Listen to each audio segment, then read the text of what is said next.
You know what? I blame Isaiah. He should be here telling us what to talk about. He's the ideas guy. I guess, man. I don't know. I just need someone to blame. My brain is real bleh. Oh, I do have. I mean, today was a good day all around. Like I'm talking like life sucked today. Today was a good day. I have some other things to talk about too Okay, later. okay, no problem, no problem. I just remembered that that was a thing. Oh, I should get a Gatorade real quick. Gatorade. Gatorade.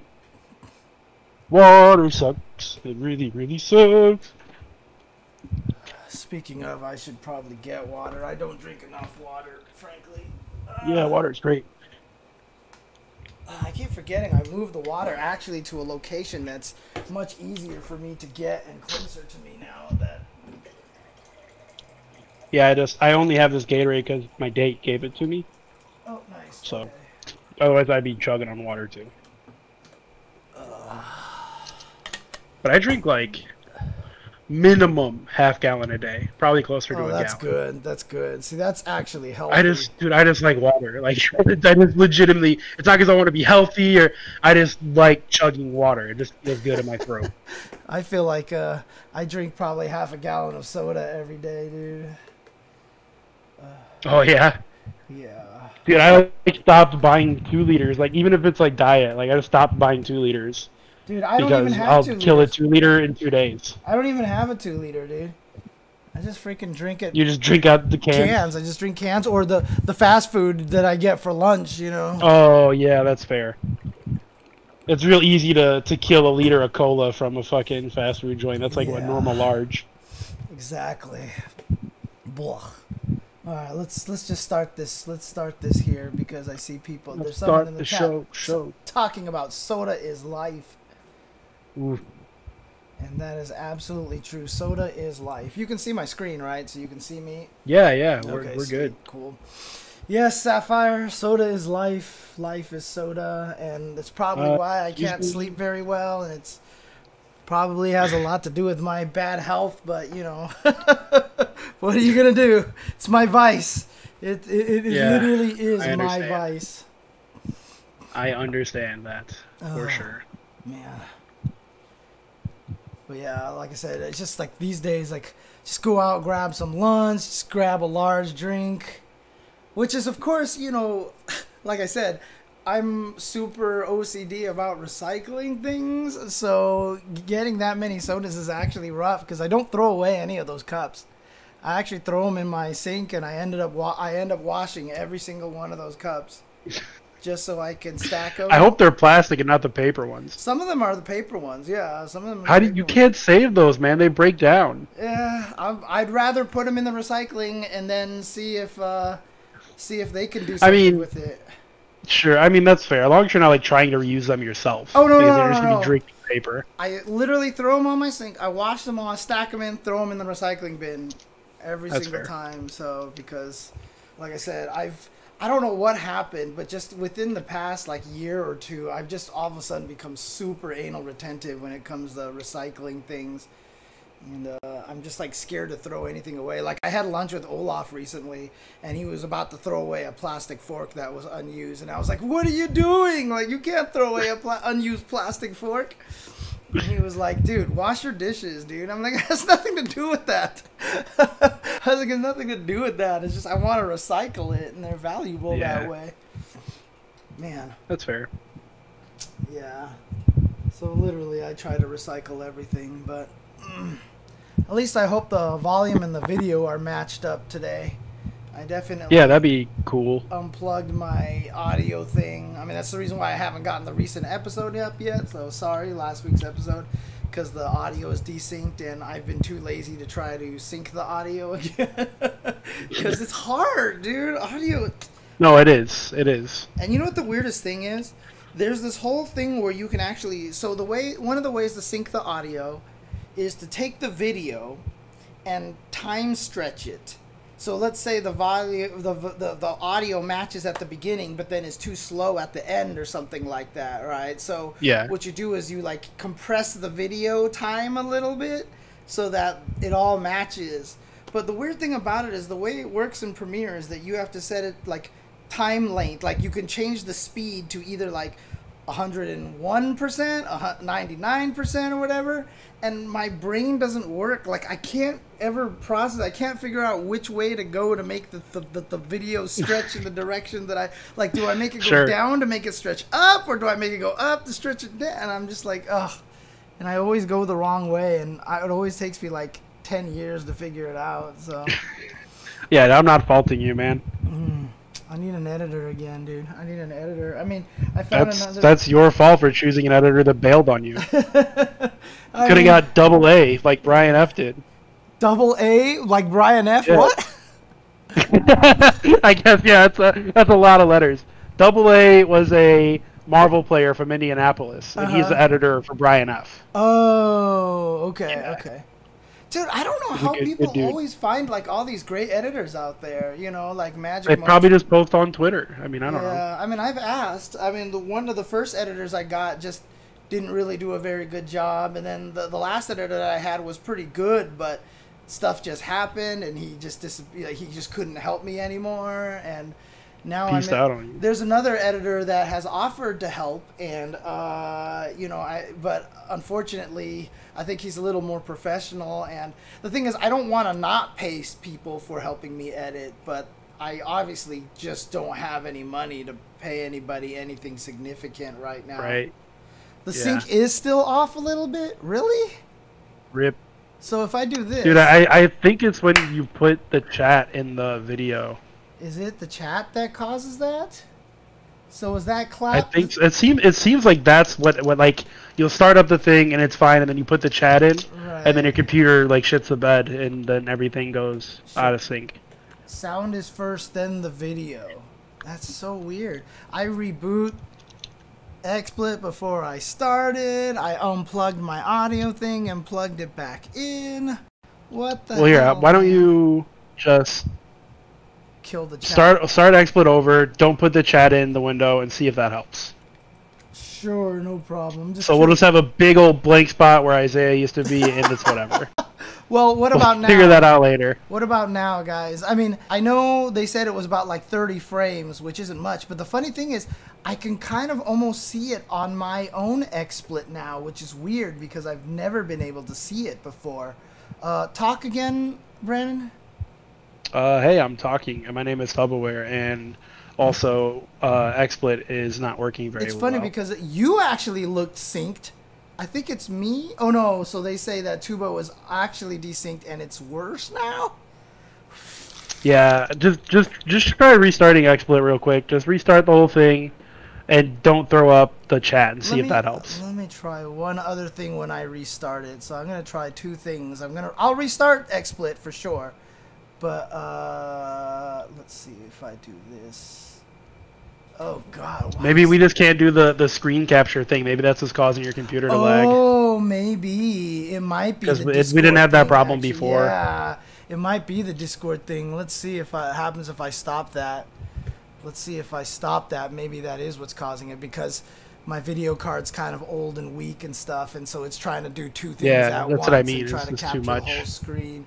What about now? What do people see now if I do? It probably won't fix itself. You probably have to restart. Yeah, that's probably because once it gets that delay, it's gonna keep it. Yeah. Okay. Womp womp. Yeah. Well, the same. All right. Well, let me restart it. I'll be right back, guys. I'll be right back.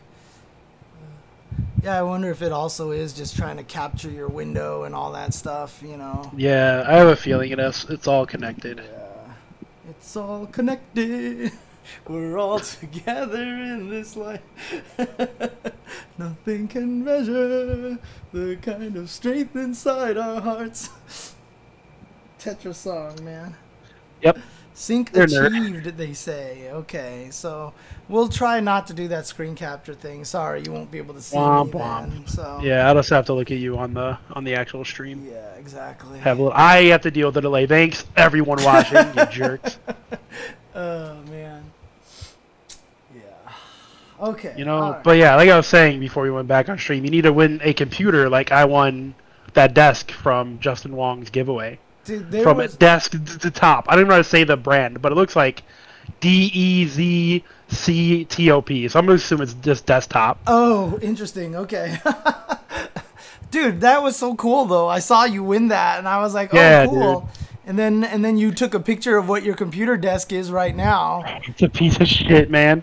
It's just Like a, I am actually shocked that it didn't fall apart. Like it's bending in the middle. you won a computer a few years ago? Dude, that's crazy. Oh man, I'm jealous. 'Cause, I mean, literally I entered a contest. I saw one. It was like retweet this and I was like, Yeah. I never do this, but you know what? I need a fucking new computer, so Dude, here we go. Yeah, that's what I'm to try. I mean, obviously, like I won one, right? Like it happens, I guess, because there's thousands of people that entered that shit from Justin, Oh man. and I got lucky. That's How yeah, many was I legitimately cried. It was wild. How many was he giving away? Just one. Just one? Oh shit! Just one. Dude, and the desks are crazy nice. They're fucking $500 desks. Collusion, dude. What the hell, Dude, man? right? Just because I'm actually shocked that more people didn't say that. You're a Marvel. I think there was only like 2 tweets. See, Marvel commentator gets desk from Marvel player. I mean, come on, dude. Dude, the funniest was one time I was doing a giveaway on my own stream, and people were like, "How do I enter? How do I enter?" So I typed in / raffle. I was like, "So type in this, just like this, to enter the raffle." And I drew the winner, and it was me. And everyone was like, "Collusion, collusion!" And I was like, "Well, you know, I can't really argue on this one." Oh man, that was hilarious. I won. Sorry, guys, you get nothing. Good day, sir. Some FGTV strategies there, dude. I swear. Oh boy. The reason you can't do raffles on Twitch anymore. Yeah, did I say that out loud? I meant to. Oh boy, I said the quiet part loud and the loud part. Oh man, yeah, that was shady shit. Oh man. Oh, whatever. That feels like so long ago now at this point, right? I know, right? I think we're That was allowed. like 6 years ago, 7 years ago. And Champ's not even in the country anymore, right? Is he not? I don't know. Maybe he might still be with Hyro right now. Huh. Yeah. Where's he staying? In Filipino land or whatever? I mean, he lived in the Philippines for a while, yeah. But I had no idea. He came out for that Marvel thing, but I think he's been kind of trapped here in the States since then.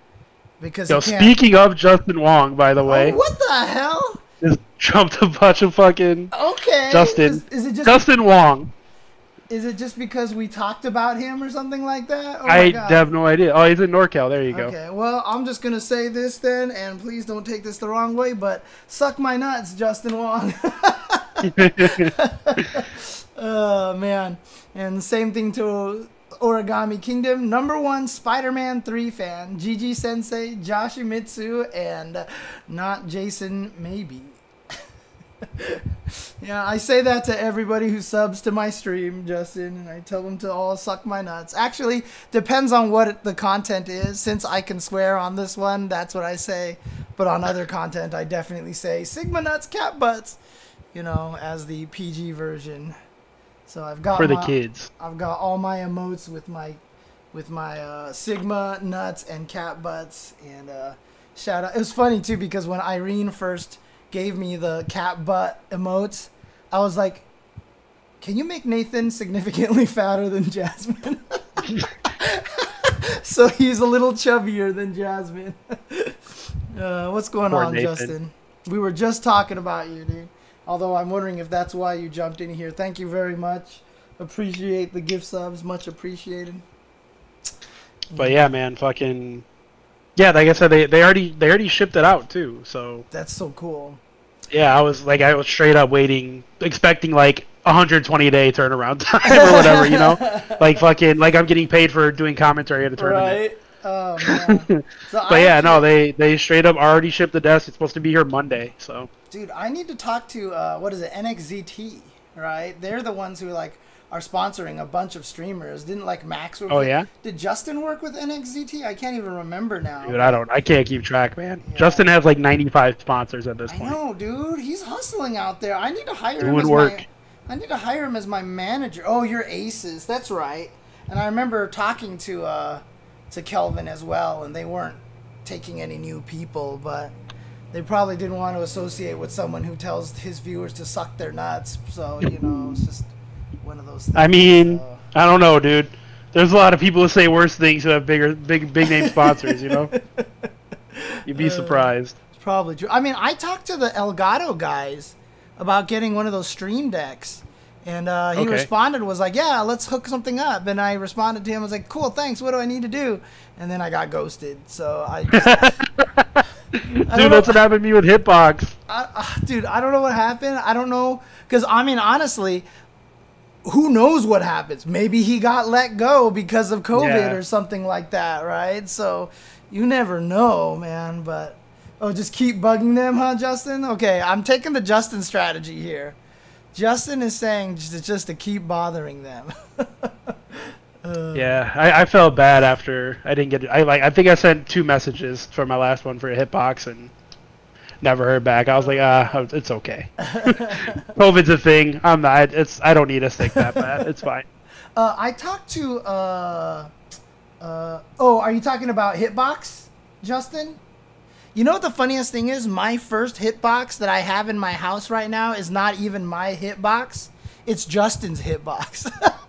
Really? He just left it. He didn't take it with him. So my Hitbox is actually Justin's head. I was talking to Greg, I think it was, at Elgato.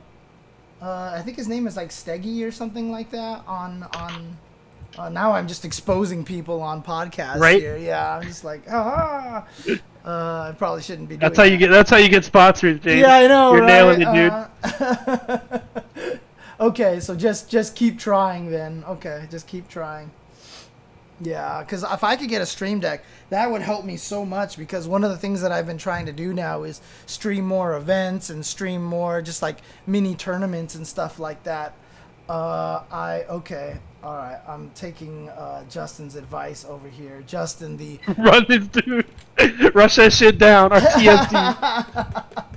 Sounds good. I'm doing it. I'm going to do it. And he's in Long Beach, too, so I can actually go run up to him and just be like, "Mahaha," and, like, you know, try to knock on his office door or something like that. So, bro, what is an ergo box? Should I Google that? Interesting. Okay. Is that something like what David has, like his split box? Is that the same deal? There's so many different things now, I swear. Yeah, I'm gonna take a look at this ergo box here. We're all clicking on. I'm just getting a bunch of storage boxes. Oh my god, that's interesting. You know, I had talked to David about having an option to do something like that with his controller. Holy shit! Because I think that's actually wild. A super good idea. Yo, that's actually sick. I'm gonna put this on my stream here so other people can see this shit, dude. And yeah, do that. Dude, this thing is sick. I need another monitor, dude. Dude, you need to hook me up, Justin, with the Asus stuff. If like you can get me a computer or a new monitor or something like that, I will be... James definitely needs a new computer. I will be Asus James Chen forever. I asked Kelvin for a laptop at one point, but he told me no, so... But he said nah, bro. Yeah, basically. I mean, look, he said that they were... Tell Kelvin if he can beat you in a 1st and 10 and ST. There you go. Then he can tell you no. But until then... No, he'll be like, beat me in Street Fighter Cross Tekken, and then I'll be like, well, never getting that computer. No, honestly, Kelvin is sick at pretty much every game he plays. I mean, you might as well... give him a few weeks with ST, he'll give you a run in that, too. I mean, I might as well be trying to also, you know, challenge somebody else to see who has better grades, to see if... you know, to who will fund the post office after this. Oh man, yo, that fucking tweet, that was a dunk. Dude, check this out. But yeah, put on this, I'm playing the prototype right now. here. This is the ergo box that was linked to us by Buddha Bude. Looks like a lot of it is 3D printed right now. Yeah, it looks like it's just a sample here. The buttons aren't in there, but it looks like a 3D printout of basically what it would be. And like I said, I told David to make it so his split box could kind of do that, so it can work like one of those standing keyboards, you know. Right. Yeah. So this is just a concept, a prototype, a proof of concept here, and it looks pretty sick. I'm not gonna lie. I mean, that, like I said, that looks like something I would definitely be interested in. Oh yeah. Yeah, if you finish that, man, hit us up. That's a good question. I should talk to Daniel.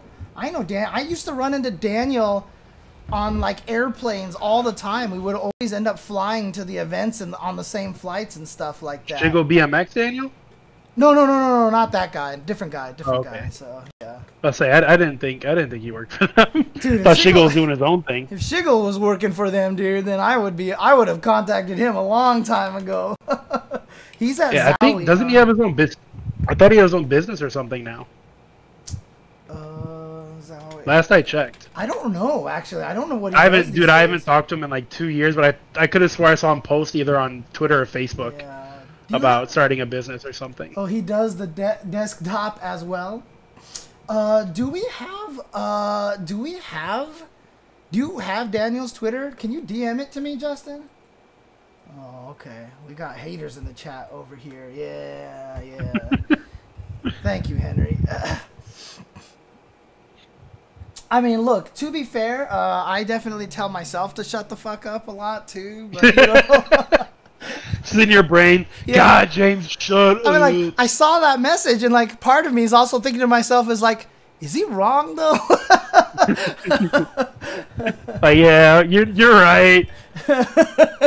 I should shut up. This is my life right now, dude. Seriously though, I mean, I don't know if you saw my tweet, but this past week there was like a couple of days ago. I don't know what it was, but it was right after the Tuesday show. It was on Tuesday. And I don't know what it was, but I just like snapped or something. But every little thing was pissing me off. And it wasn't during the Tuesday show. It was after the Tuesday show was done. I was like trying to do something in Photoshop and it just wouldn't work. And I don't know why, but like I just lost it in my home. And then later on. Did you flip some desks? You throw some tables? What's that? You flip some desks? You throw some stuff? No, I did not. Wall? I did not actually throw the desk or anything like that, but okay. I was definitely like almost ripping my hair out, dude, because I was just going nuts, dude. And it's just one of those things, because I've always had a bad temper all my life. You know, those rage clips in Tekken and stuff like that, none of those are accidents. That's just how I've been my whole entire life. But, you know, it's been better. My temper is much better than it used to be, but it's still there. And so, you know, that stuff will still happen. And, you know, like Justin said, I feel like a lot of it is just the quarantine life. But, you know, afterwards, like after that whole Photoshop thing, then I just like went downstairs, did a bunch of stuff, tried to do something, and then something else got me pissed off. And I was just like so mad. And I was just like... And then all of a sudden I just stopped because I was like, what the hell is wrong with me today, dude? I can't figure it out. And I think it just is a lot of pent up stress right now. So yeah, I believe that, man. I raged off of Rocket Arena a couple nights ago. I was playing with Keith and Shinku. And just like normal shit talk was going on. I was like, I can't deal with this. And I alt F4'd. I was like, I'm going to bed, guys. Good night. And just hung up the Discord call. Yeah. Yeah, it'd be like that sometimes, especially lately, dude. I mean, like, shit is hard. Like, I don't even want to think about how stressed out Justin is right now, to be honest with you. I mean, because he doesn't really even get to see his kid right now. Yeah, right? Yeah, I heard. I talked to him the other day about that. It sucks. Yeah, I don't know if I can talk about that publicly, Justin, but, I mean, obviously that's going on, and it's, God, what a shitty year, dude. What a shitty year. If I can't talk about it publicly, I'll delete this part out of the the YouTube VOD. But yeah, dude, fucking... I mean, that's a lot of people, though. Like, yeah, a lot of families getting separated, and it sucks because so many of us did everything we were supposed to do to fix this, and the loud, angry anti-maskers, you know, just fucked it all up. Dude, So here we are. I actually love the shit that Justin's been doing, how he's been experimenting with new MVC2 teams. Like, I love that, dude. That actually makes me super happy. Marvel 3 as well. I mean, Justin, do you feel like you found a new team in Marvel 2 that's completely made out of characters that aren't part of the existing meta that might actually be competitive? Or do you think that's just not going to happen, you know? I'm going to say right now there's no fucking way. There's no way Justin finds a team that can compete with like Storm and Sentinel and Magneto. There's no way. There's no way. And stuff. Yeah, like there's that. no way. Okay. Not even a Dulcim, huh? Dulcim is Dhalsim probably... has a chance, but Yeah. good luck. Yeah, exactly. Oh, man. Yeah, I wish there was more low tier Marvel turn. Dude, that's another thing that sucks about Evo getting canceled. I really wanted to see the Marvel 2 tournament. I know, right? I guess that's not gonna happen then, huh? At all. None of it's happening, dude. It's Well, done. I just mean It's like gone. maybe next year they'll try to do it again or something. I somehow doubt that they'll. I feel like there is something special planned for this year, and now that's gone. So womp womp. Yeah. But But yeah, I agree. There should be low tier Marvel 2. That would be sick. Yeah, I need to hire Justin as my rep. I need to hire him as my agent right now, dude.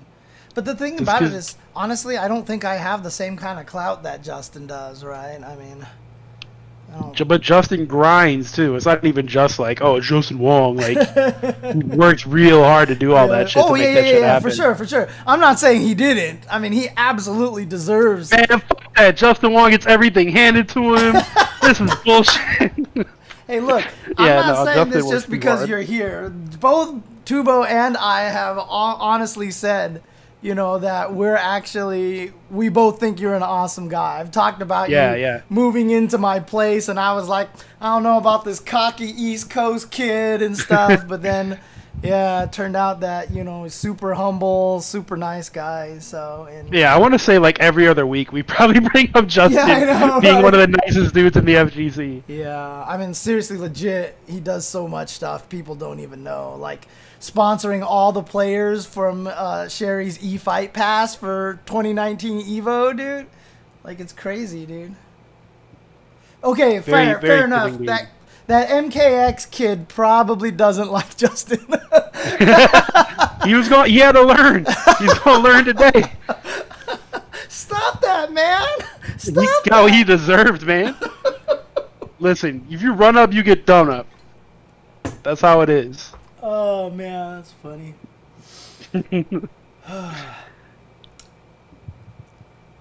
His parents should not have bought him. Yeah, that's correct. He should definitely have better parents. That's true. His future. That's a fact. That's hilarious. Damn, so you're not gonna let Harper play the MK15? That's messed up, Justin. I know, right? That's messed up. She's gonna be the biggest MK fan now just because you won't let her play. That's how that shit works. That is exactly how it works. You're gonna be like, no MK, and she's gonna be like, I want to be Katana. Yeah, exactly. Dude, I can't even handle the fatalities anymore in MKX and MK11.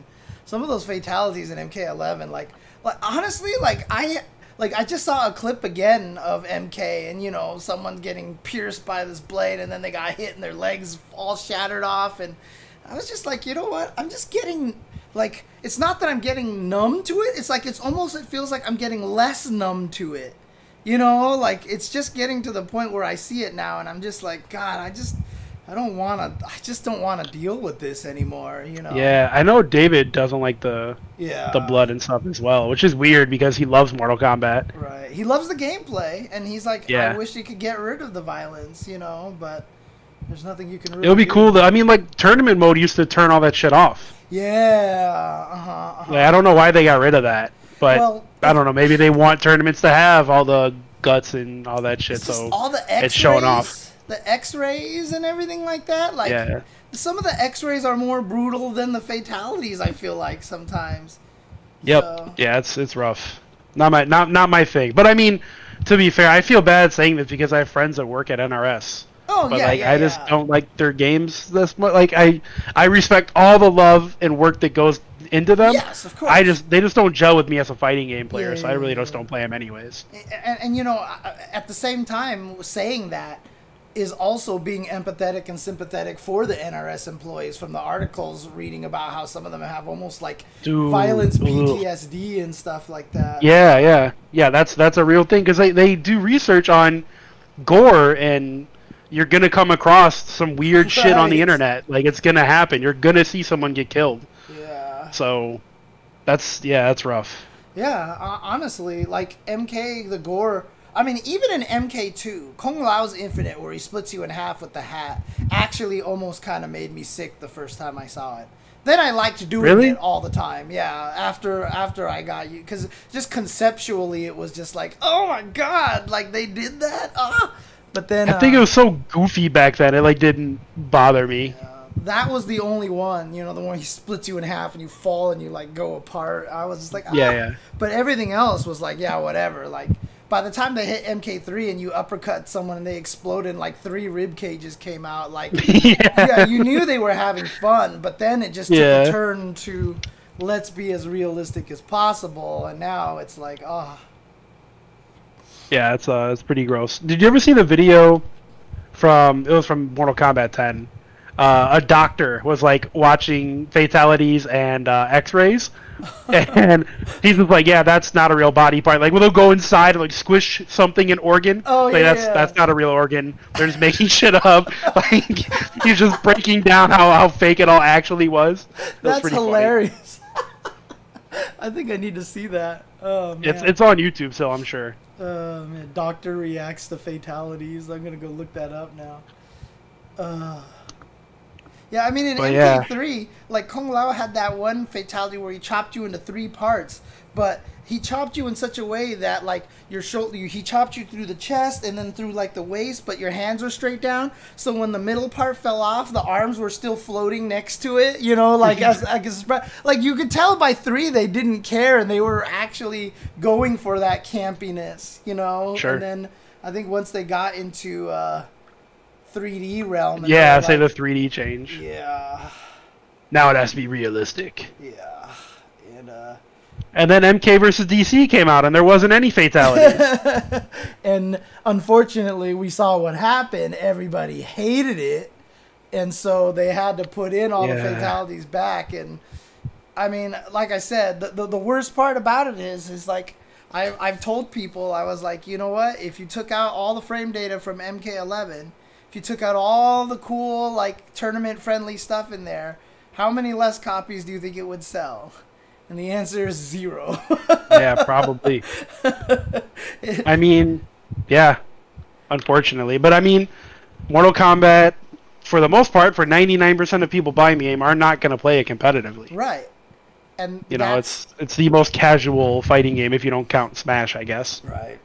And that's why I keep telling people are always like, this should be by default into the game. You know, no fighting game should come out without the frame data. And I'm like, how do you convince them to spend the money on that when it won't sell any copies?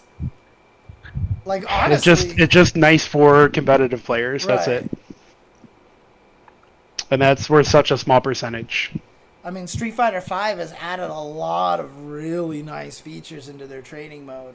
And, you know, if those were there in Season 1, do you think that would be a bullet point on the back of the box? You know, intricate frame data details about blah, and, you know. So I think the positive to doing things like that in today's day and age, where everything is so influencer-driven, that I feel like, you know, like the Justin Wongs, the Sajams, the Tasty Steves, etc., if they're on Twitter or YouTube or Twitch talking about how sick these features are, then maybe that translates to some sales of copies to new players. Yeah. So maybe it's worth it, but also there's no way for them to quantify that. There's no way for them to say, we did this, and these people said these nice things about it, so it sold X amount of copies. Like, there's no way they can prove that. Right. And that's another issue that Japan's had with rollback netcode. Yes. There's no quantifying numbers that show good netcode equals sales, because we keep buying everything anyways, and frankly, we're probably going to keep doing that because we like playing fighting games, you know? Yep. I mean, honestly, that's also kind of one of the tough things about commentary as well. Like, we can't prove as commentators if our commentary is bringing in more viewers or pushing viewers away, you know? Actually, I don't know how much I can say, but I do know that there are stats that show certain commentators bring in more views. Really? There is quantitative data behind that. Really? Yeah, there is. I'm terrified now. There is quantitative data behind that. It's harder for smaller games Right. And Of it's course. harder for bigger games because people are gonna watch Evo Finals no matter what, you know. Right. Yeah. But there is data that shows when commentary isn't strong, at least when the commentary sucks, less people watch. There is actual data behind that. Okay. Interesting. At least for Twitch. I don't know if YouTube streaming counts any of that type of stuff, but Twitch cares about that stuff. So there is data behind that. What about that James does Chen exist and Yipes? Because I'll tell you, man, whenever I commentate with Yipes, like, honestly, it's like one of the most fun I have. Commentating with Yipes is just an absolute joy for me. I love it so much. He brings out all the weird shit from me, and then, like, when I make puns, he'll actually compliment them. Yeah, bars. Yo, that's bars. And then there was still probably one of my favorite commentary moments was at Evo. I think it was 2 years ago, or I think it was 2019, where we were just sitting there, and we were talking about living outdoors in the natural environment or whatever like that, and he's like, "Do you know how to make fire?" And I was like, "Yeah, I just spit some bars." And he was like, "Yo!" And then, like, he got up and like left the commentary table, dude. Nobody expects a 44-year-old to drop that, James. Yeah, That's why. He came back, he was like, "Yo, real talk, I was not expecting that." Yeah, I like commentating with the Yipes too. It's always fun. Yeah. It's always fun. Also, I think at least me personally, one of my best sets was he and I at Frosty's 2017 or it was 2018 because it was right after NBCI came out. Oh, nice. I think the best. I've watched all the Marvel commentary of that tournament. Not to dunk on anyone else, but the best commentary was me and him, like top 32 to top 8. Nice. We fucking dunked that shit. We killed it. That was like one of my personal favorite sets of my own work. And even David hit me up after that. He's like, "Damn, dude, you were really good today." I was like, "Yeah, thanks." Oh, that's cool. Nice. Yeah. But I like working with the Yipes too. He's easy to work with. It's always funny because, like, when I hear stuff like that, like David telling you, like, "Oh, that was really good," blah, blah, blah, and stuff like that. I just wonder how much of that actually happens because I never talk to anybody and nobody ever talks to me. But that's my fault. You should give feedback, man. That's my fault. I just, like... It's weird because, like, I'll hear, like, we're on the Tuesday show and we'll be talking about things and David will mention Keats or will mention, other people. He's like, "Oh, blah, blah, yeah, I talk to them, like, on a daily basis or whatever, blah, blah, blah." And I'm like, that's weird because, like, I don't talk to anybody. I try to hit you up all the time. It's not my fault you're a recluse. You hit me up. You hit me up a lot, 100%. That is true. But honestly, outside of people hitting me up, I don't hit anybody else up because... Again, it's the quarantine, it's the low self-esteem, all these kind of things like that, and just the whole I don't want to bother people, or they probably don't want to hear from me, Dude, I'm still waiting for you to get on Outer Wilds. Yeah, it's been a week, James. It's been a week. No, okay, I'll tell you this. I am not avoiding it. I'm not trying to stay away from it. I actually legit want to play this based off of what you guys have said. It's just this past week, I've actually been doing a lot of new things and trying to learn a lot of new stuff for streams. Yeah, you've been doing all the Parsec stuff, right? Yeah. The cloud gaming. So, that's fair. On Monday, I tried to run my first Soul Calibur tournament on there. And did it happen? How did it go? I didn't even know you tried to do it. There was 8 players who signed up because I wanted to limit it to 8. And then since it was 8, we're like, let's do 3 out of 5. But it ended up kind of taking a long time to go through the matches. And I was only doing one machine at a time. So we're like, whatever, fuck it, single elimination. So we just single eliminated it until someone won. And then I just had the machine open and everybody just came in and it was like an arcade cabinet. And it was actually really cool. Yeah, that's what a lot of people have been doing, like Marlon Pie and Kevin and all them. If they're not like doing tournaments in Tong, I think Tong has like Marvel Mondays now, where he just has people come and play. Yeah, a lot of people have been doing the arcade style winner stays. They'll do like first to 5 sets or whatever. So. And I think I'm just gonna do that. I mean, they said that they would like to run little tournaments, but I'm talking with some of the Matcherino guys. What I'm gonna try to do is maybe even set up a Matcherino for it, because even if it gets to like $10, like.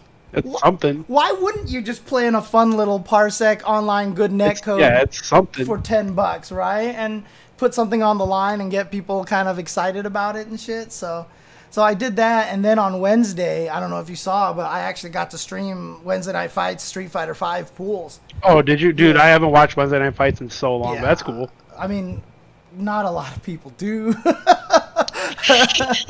Not a lot of people. To be fair to them, I also don't watch Next Level unless, like, all right, so it's hard for me, I don't want to say to care, but it's hard for me to feel the need to keep up with everything if I know that there's no tournaments happening. Right. Like, I'm not going to be commentating anything unless it's online, and worst case situation, I can, like, watch match footage for the past 2 weeks and figure out who's been doing what and who's been hot. And, like, I can figure it out. Whereas if I'm doing commentary for an event, like, I want to be in the know always. Yeah, you know? yeah. And it's just so it's hard to like try to force myself to watch that stuff all the time. Like, it's kind of depressing to watch that stuff.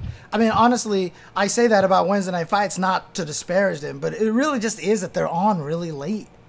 Yeah. It is way too late for me. And then a lot of people have probably just finished watching NLBC, and they're like, you know what, I should just go to sleep now, you know. And so they've already been kind of inundated with a lot of Street Fighter and stuff. So, yeah, Parsec would make Urguys, Primal Rage, Clay Fighters, whatever you want. Everything. Yeah, everything. They could and not to mention, Fight K2 is fucking dope. Oh, have you tried it? Dude, it's so good. It's so good. I can give you, I have a JSON file that I don't have the actual ROMs on my PC. Whenever I join a Fightcade game, the JSON starts automatically and downloads the ROM for me. So I don't actually have to keep anything illegal on my PC.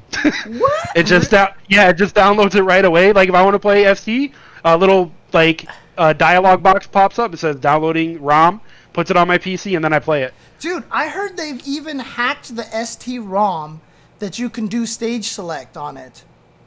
Can you? I didn't even notice. If that's a thing, I haven't even noticed. Apparently, because normally it always just goes to whatever stage is the next person you're supposed to fight the computer. Sure, yeah. Because I think they were trying to emulate, like, you're about to fight this guy, but then this person jumps in. But until it got to Bison. But the problem is that meant every tournament got stuck on Cammy stage. That sucks. Because no one would ever play Cammy and lose, so it could get to the next stage, you know? Yeah, that sucks. So I have to try Fight K2. I'll have to mess with it and see how it works. Dude, I was gonna say, I mean, I already pitched this to you, but I feel like you and I should do a thing where you teach me to play ST. Yeah, because it has a real ranking system for ST too. Oh, really? They just it has a straight up elo. Oh, really?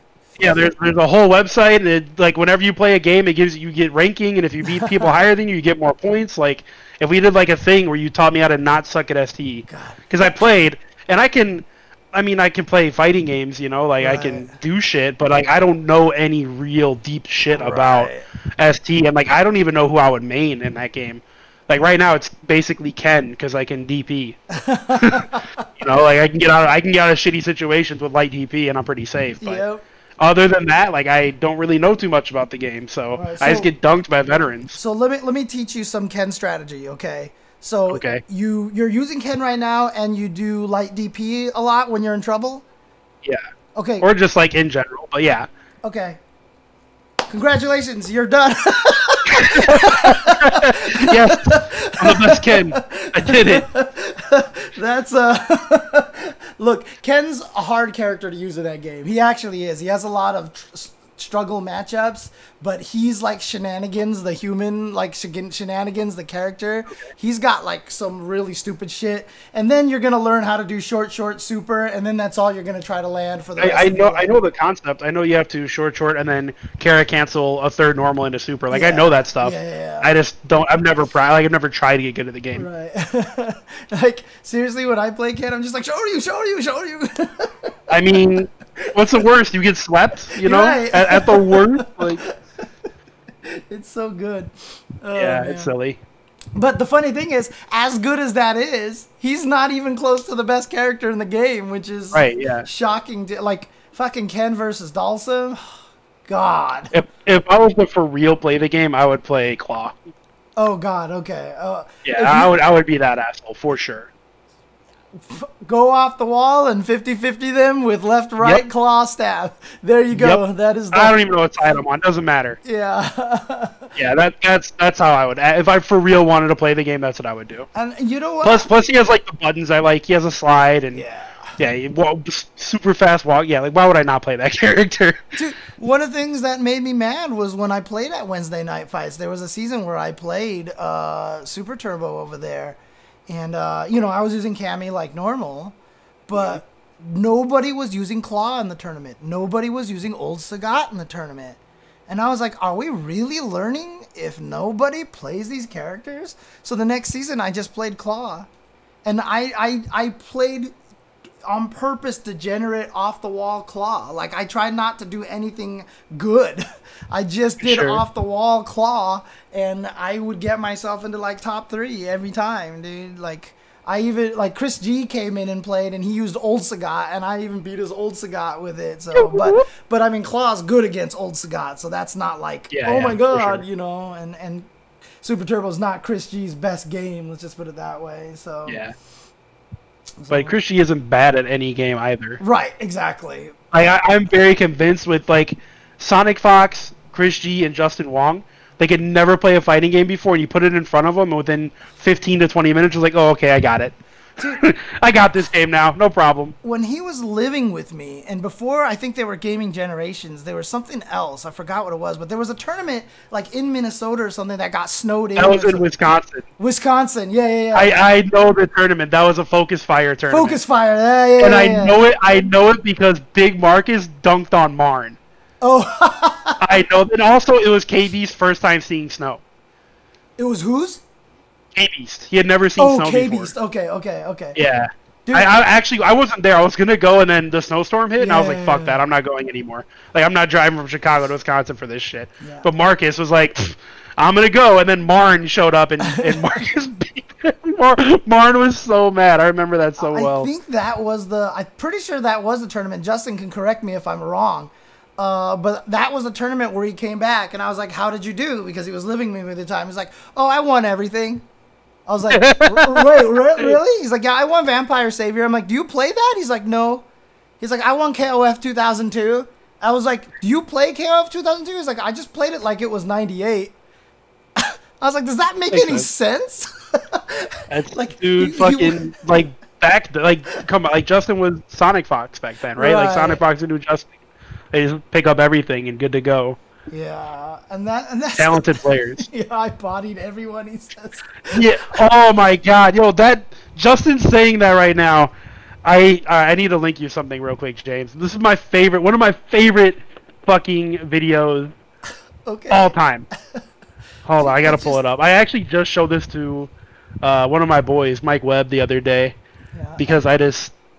Like hold on. Like again about Justin, and I'm sorry, I don't want to turn this into like praise Justin the stream here. Justin Wong stream. But like I mean I've played Vi, I've played John Choi and stuff, but I had never felt like that until I played Justin. Like all right, here I'm gonna throw it in our Discord chat. I want you to put this on stream. Justin, this is one of my favorite videos ever.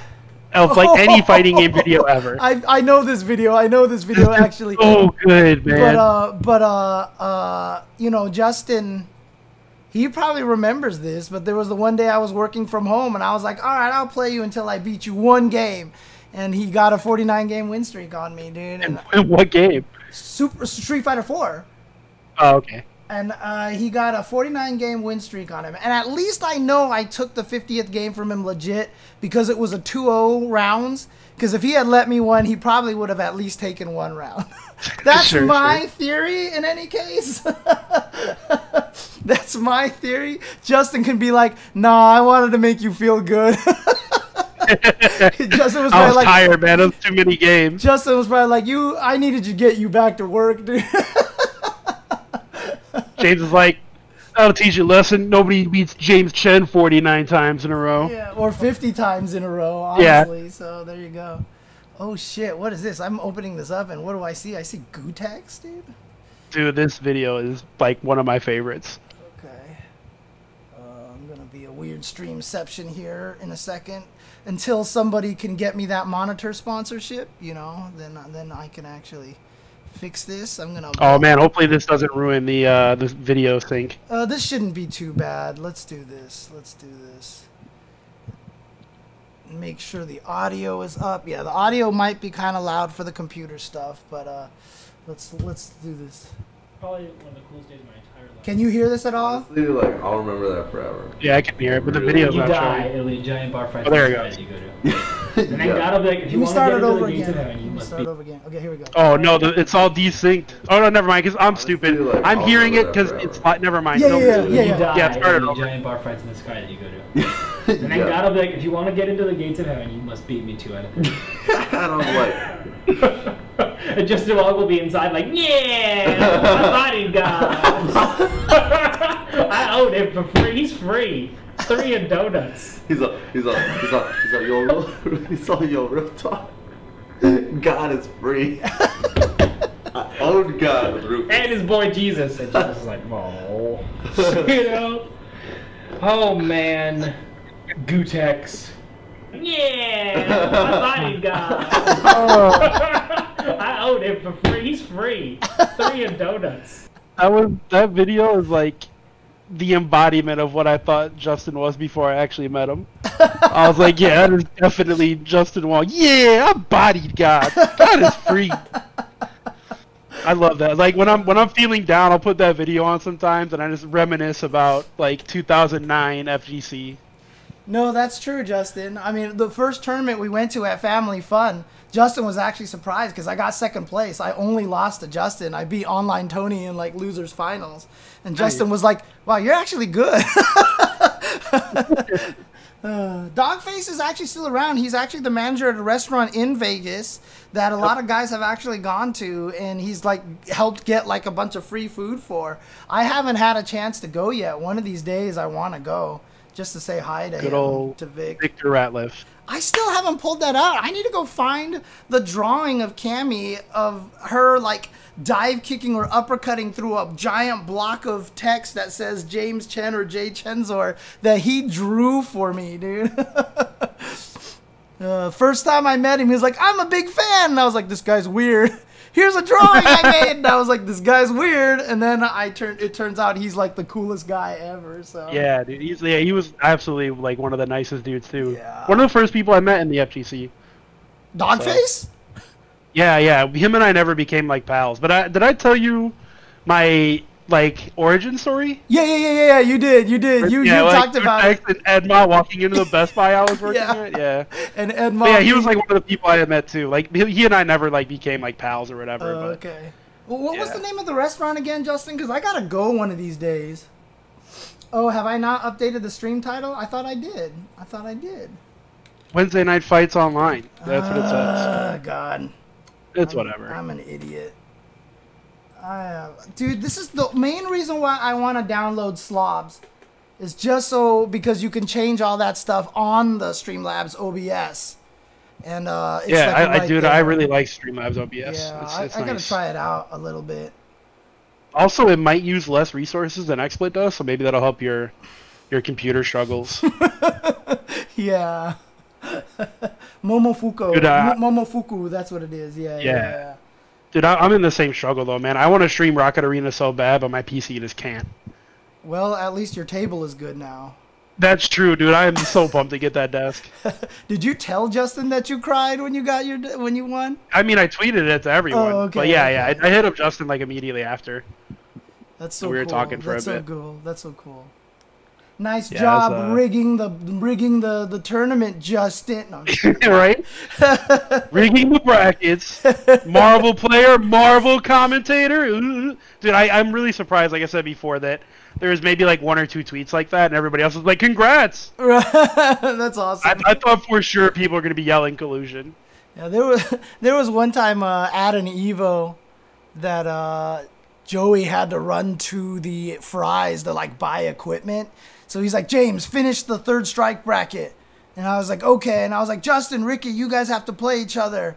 And they're like, "We want to finish watching this match." And I was like, "Okay."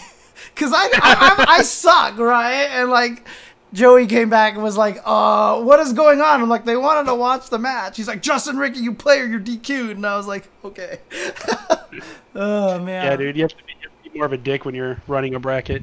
This is Can't why let people walk all over you. This is why I can't run tournaments. This is why, like, when I was like at one point at my last job, they tried to turn me into a manager, and I would walk up to my team, and I'd be like, "Hey, you know, it would be cool if you could, you know, finish this by tomorrow. I don't want to rush you, but you know, like, you can. If you could just please, maybe, Yeah. do your job."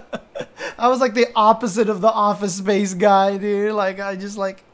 And then afterwards, I told him, it's like, I do not ever want to go down the manager route, please. Like, do not send me this way.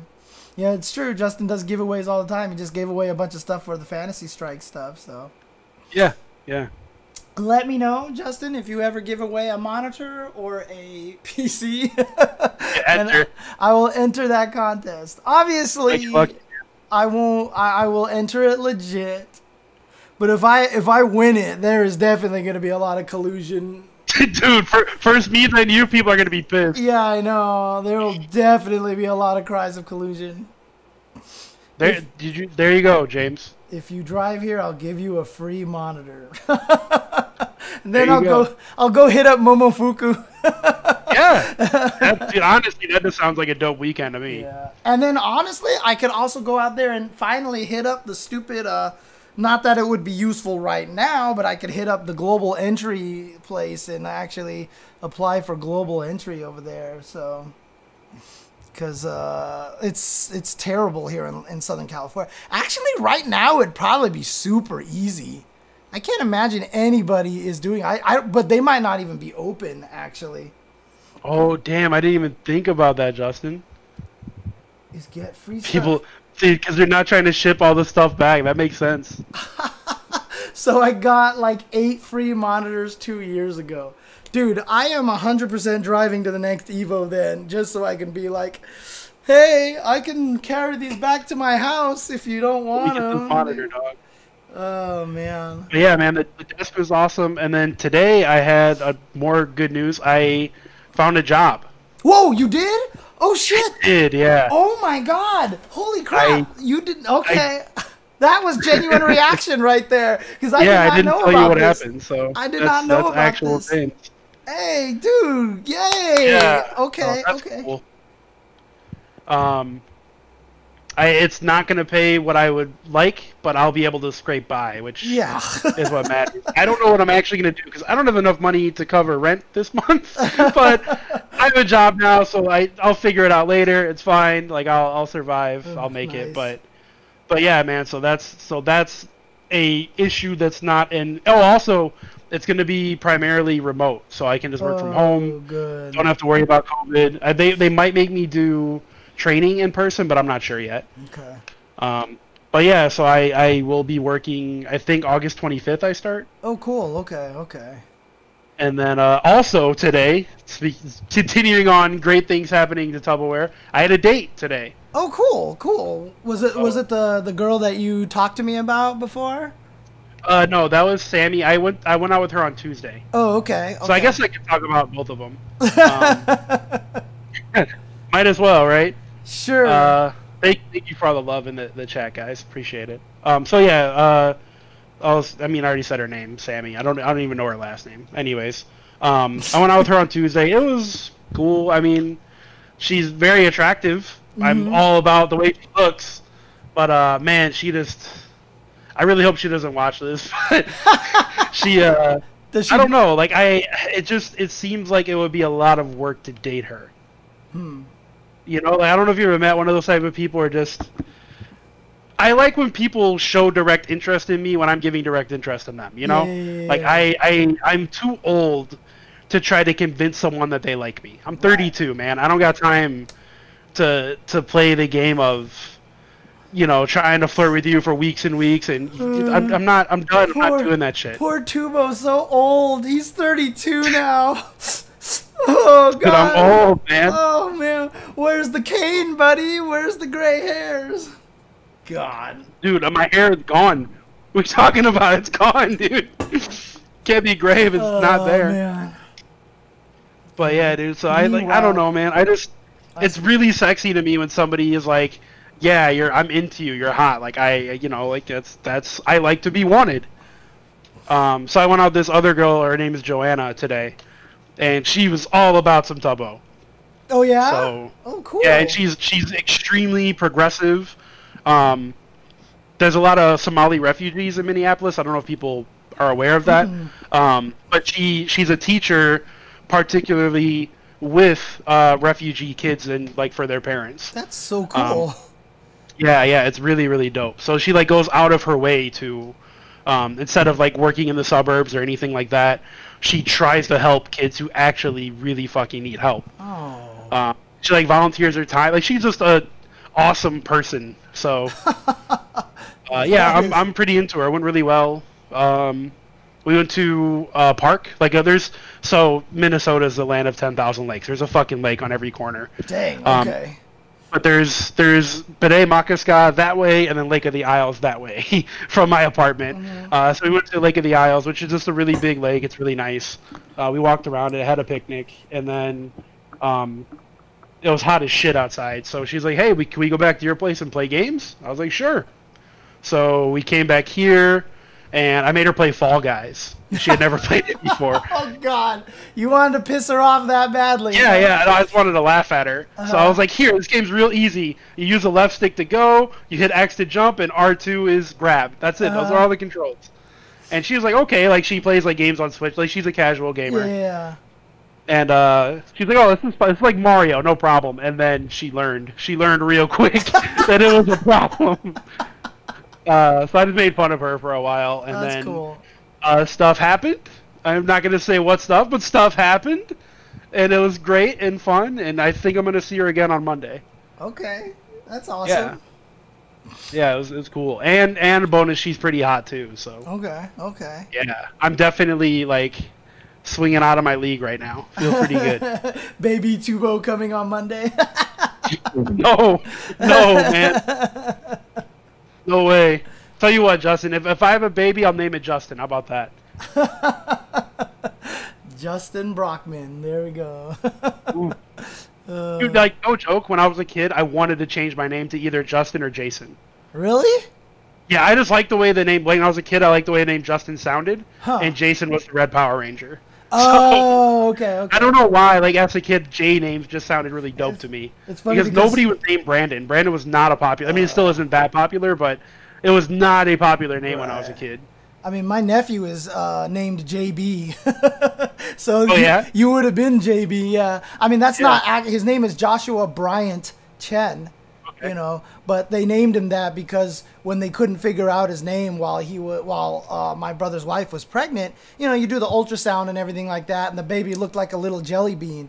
So they just kept calling him JB the whole entire time, and so they're like, all right, let's name him JB. And they actually chose Bryant, I think, largely because of Kobe Bryant, you know. So, all right, you know.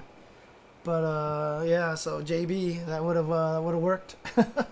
So, also the point of me talking about the dates and stuff I'm going on. So I had been seeing someone, like I talked about that before, and she had dumped me, and I was like done with. I didn't want to date. I didn't have a job, wasn't really feeling myself. I've gained a bunch of I've gained back weight since I had lost shit. Like when you guys saw me at Combo Breaker last year, not too much, but too much for me to feel good about, right? It's on that dangerous slope right now, you know. Yeah, exactly. Like I've been trying to like fucking flatten the curve, right? My own curve.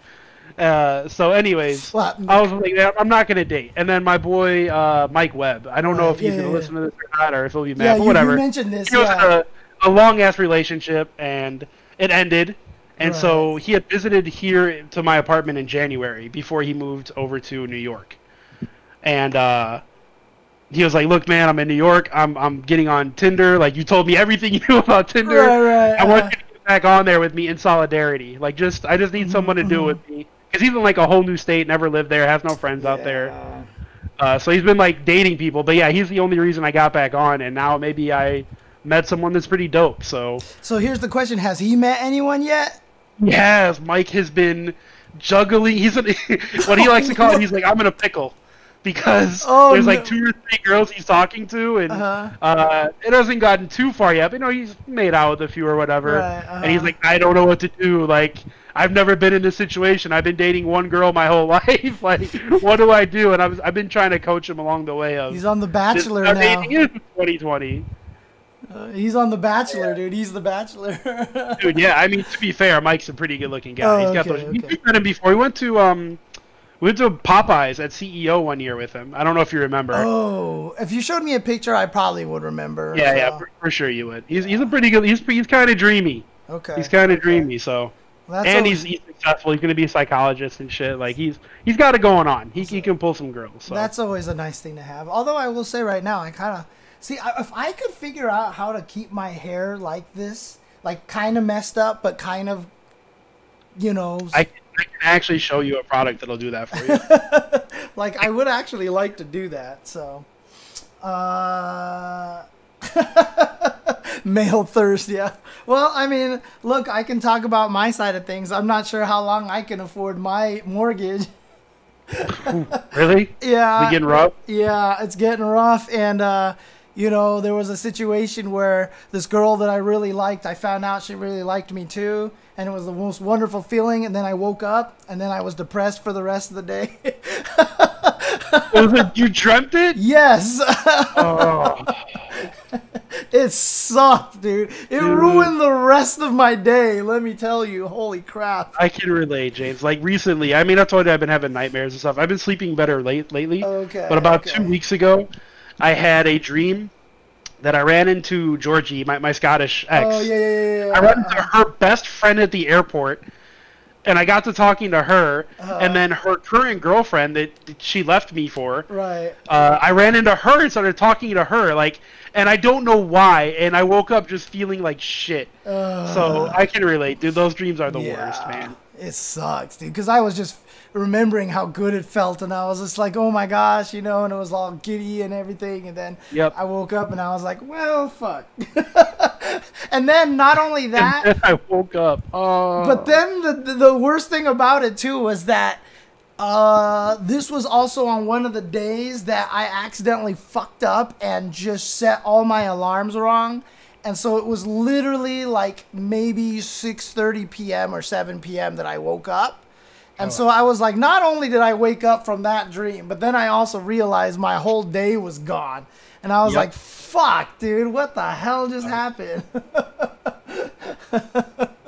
All right, so what are we going to do about this mortgage? How are we fixing this? What's the plan? That's why I'm doing a lot of the things that I'm doing now. I'm actually going to try to run more tournaments, put more fighting game content on my stream and stuff like that.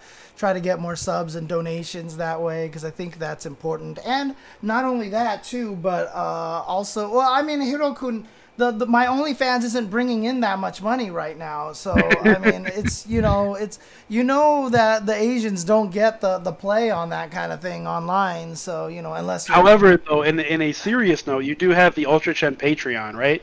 Yeah, but that money doesn't ever go directly to our hands. It always goes into us spending money to get things, you know, stuff like that. So, I mean, I have my own Patreon, but I barely support it. So needless to say, it's not doing any well. The only people who support it are just my friends, you know, who are like, I want to support you, James, you know, kind of thing.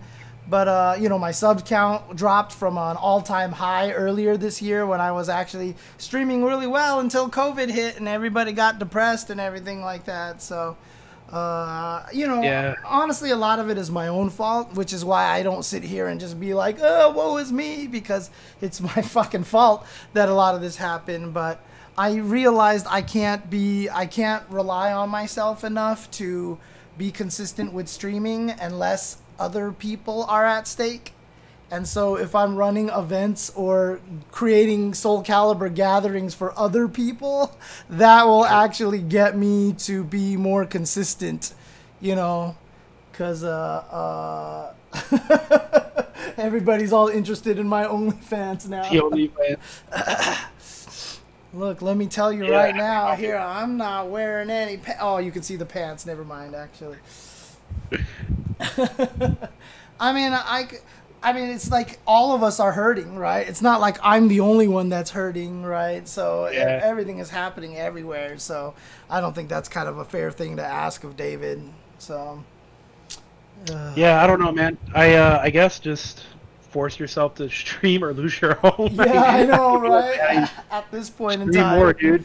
But that's like the hardest part too. Is like I don't want to go on stream and just like straight up e-bag all day because I feel bad about that. But every stream that I do, I'm always like, here's my e-bagging portion of the stream. Sorry, guys. And dude, even if it's just like if you stream for 4 hours and you once an hour, hey guys, don't forget to sub if you're enjoying the content. Yeah. That's all you have to say. You don't have to like, please, please, please.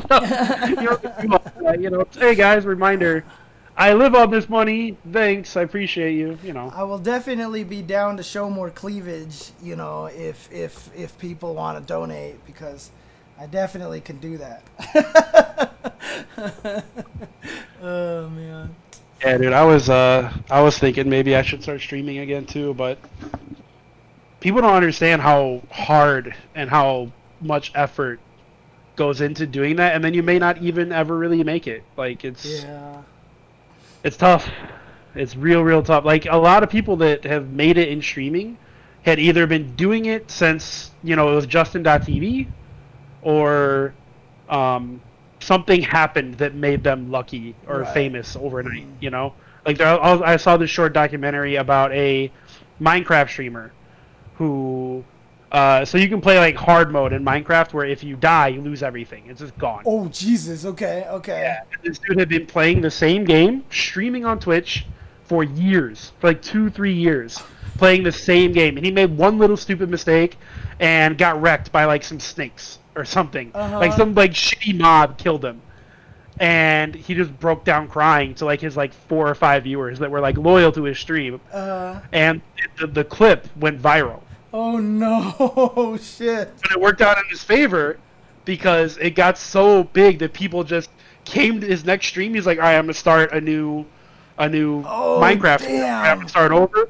And like thousands of people poured into his stream and donated and blah, blah, blah. And he kept up the viewership, and now he streams Minecraft full time. Like he quit his shitty job and he makes way more money than he ever did. Like shit like that happens, but it like people like it just that's long story short is luck is definitely a factor in eBay. I told you after my Tekken Rage clip, the next time I streamed Tekken, like I got 1,000 viewers randomly on my stream, and I should have just kept going with that and just kept getting mad, but it's just like but also you're a commentator and you do get paid for that, and right. So are they gonna keep wanting to hire you if you're just that asshole who fucking rages all the time? Exactly. Like it's hard to find that balance. And I mean, I've talked about that with you too. Like I feel like if I wanted to just like go off and rage on stream and just be an asshole all the time, I could probably average like 200 viewers a stream after I did it for a few months. Like I could probably do that, but also that's just not who I am as a person. Right. I mean, it is who I am.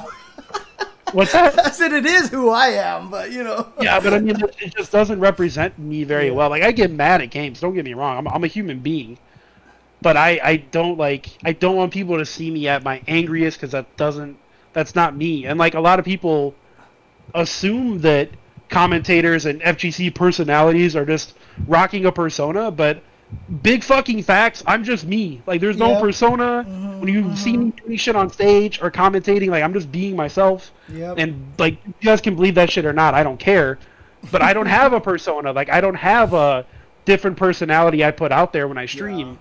So it'd be really hard for me to let people see me in a light that I don't feel is me. So it's rough. It's hard to find that balance. I don't want to cry on stream. I actually legit don't want to cry on stream. Those are your best moments, though. That's like raw James Chen. Yeah, but like for me, it is a little embarrassing. But I mean, honestly, one of the good things about it is that it shouldn't be. We should move past that shit. You know what I mean? But I legit don't want to do it, but it just happens. And so, I mean, I'm pretty sure most people know that they're getting the real me. I mean, exactly. It's I would say the majority of us don't rock personas. Yeah. But a lot of people think that we're just not that colorful, I guess. I don't know how to explain it. Like, if you guys ever watched Tasty Steve stream, he's literally just himself. Like, that is Steve. Yeah. If you know Steve, like he's a friend of yours, like I'm lucky enough to call Steve my boy, that's Steve. Yeah. Like, that's just him. Like, there's no persona, man. It's just that's just how it is. And I mean, it was funny because when we had him on the Tuesday show, he was just saying like, man, I wouldn't even be famous or known without the fighting game community, so I love the fighting game community. I was like, that's not true. Everyone would still know you as the guy who got hyped for the White Ranger, dude. Because that was before FGC. That's how he is, you know? Yeah, that's true. And you know, we've had people from other esports communities talk to us and just be like, man, we're so jealous that you guys just get to be yourselves when you commentate. Like, I've literally had people say that to me, you know, that like you and Yipes are just like either swearing or just making terrible jokes, you know, and just laughing and having a good time. Honestly, yeah, it's just like, I love it. So yeah, and another thing that I think, I mean, obviously, like our roots help that, right? Like the way fighting games started streaming was literally like, who isn't playing a tournament right now? Okay, you two come here and talk on the mics, and people just like, these motherfuckers suck. Yeah, you know, like it just would just be trash talk the entire. Like that's part of our roots, is just our commentary isn't like other esports, because other esports try to emulate real life sports, right? Yeah. So they'll have the play-by-play. Justin Wong, steps forward, crouch a meaty pick, and then they have the color guy. Well, the reason he did that was because, like, fuck that. We don't have that in the FGC. It's fucking me and James. Holy fucking you know, the whole time. Like, we don't fall into those roles, and it just makes it more realistic. It's more genuine, and it's... Yeah, man, I hate esports voice. I hate the majority of esports commentary. When I watch other streams like that aren't fighting games, I get mad because the commentary is so fucking bland. There he comes. He's coming up around the corner. He's going to go in. Is this? Oh my God! Is this going to kill? Is this going to happen here? He's gonna. Yeah. I watched a ESPN Rocket League, like the car game, not Rocket Arena. Yeah, I watched one of those streams, and they were commenting like they were good at what they did. They were good at esports voice, but holy shit, I learned nothing about the game. It was just all very general information that I could figure out by watching, and it was bland. It was just like, man, this sucks. I should talk about this on a show. I mean, I could talk about it here too, but I feel like a lot of the credit of that goes to Yipes. And that one Marvel vs. Capcom 2 video that went viral. The curly mustache and fuck the Knicks and you know, Scoops, Haagen-Dazs. Because, like, I literally had one of my coworkers, now granted he's into games and stuff, but he came up to me, he's like, do you know about this video? Like, that came, like, he was like, where this guy's, like, talking about, like, Pringles and stuff, and I was like, oh fuck yeah, that's like my friend Yipes, he's the best, you know, like, I was like, dude, I know him, he's my friend, he's awesome, and you know, and when me and David first started commentating, that was kind of the path I was trying to go, was the Yipes one with catchphrases and stuff like that, you know, so even then, David and I, when we first started, weren't even trying to do crazy esportsy commentary. You know, I was already influenced by Yipes to try to do more hype stuff, and you know, I feel like he has so much more of effect on the history of FGC commentary than we give credit for. So probably, yeah. Runato tells me to become a VTuber. I actually joked to Shunao that she needs to make me one of those virtual anime things, except I'm just pissed the entire time. Like, I just look mad all the time.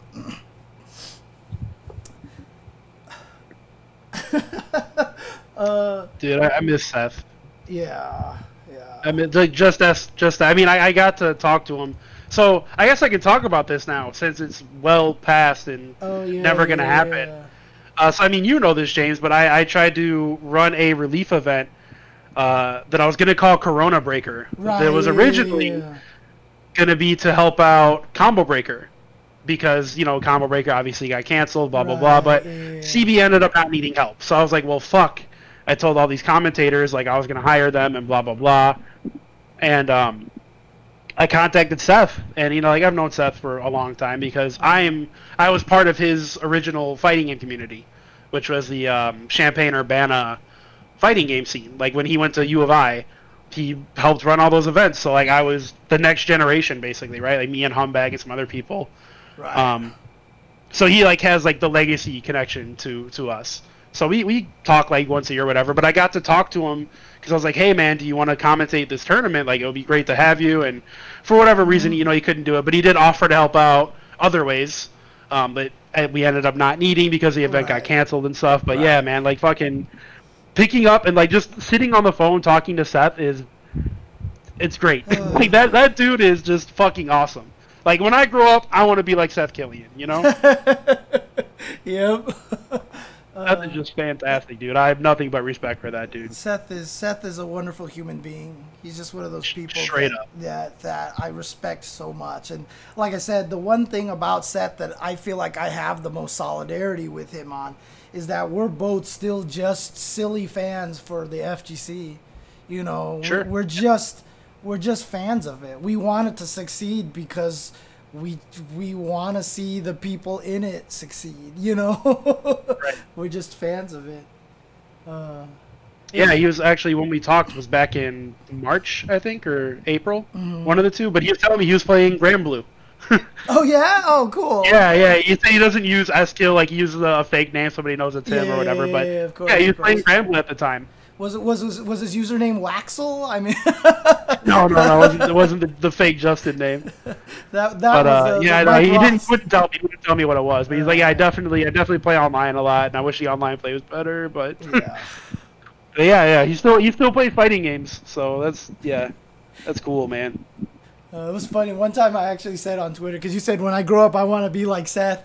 I actually joked one time because I feel like I kind of have the same kind of like schlubby charm as like John Oliver. So I was like joking, like when I grow up I want to be like John Oliver, except I'm older than John Oliver.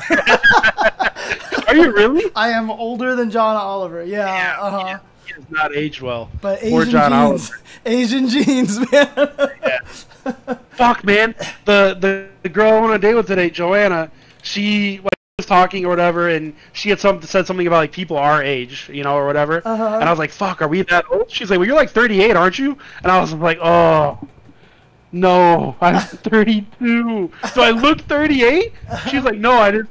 I thought you were older than me. I don't normally date younger guys." I was like, "You're only 33, right?" She's like, "Yeah, but I usually date dudes that are like close to 40." It's like, "Yeah, no, I'm 32. But thanks for making me feel like I'm fucking 40. Jesus. Yeah, John Oliver is actually 1 year younger than I am, dude. So yeah. And he has Hollywood treatment, so like they make him look younger. That's true. He's not a bad, like I'm not saying he doesn't look like he's 90, but yeah, you're aging more gracefully than he is. Those Asian genes, you're not wrong. I mean, I think it's funny that you saw that one picture of me way back in like 90 whatever, and you were like, or 2000 now. Yeah, and you think I look younger now. I think it's your hairstyle though, and like also you dressed nerdier back then. Now you dress more relaxed. I was stiffer, not nerdier, stiffer back then. Yeah, that's fair. That's fair. 100%. Yeah. Yeah, I think your wardrobe and the way you style your hair now makes you just look younger. Yeah. I mean, I can look like the Beatles again, so I can definitely do this. Turn left at Greenland. Oh man. I definitely Asian don't raisin. That's what I said. Dude. Yipes was laughing about that. He's like, I need to find one for Dominicans, and I rack my brain for like days trying to come up with one for Dominicans.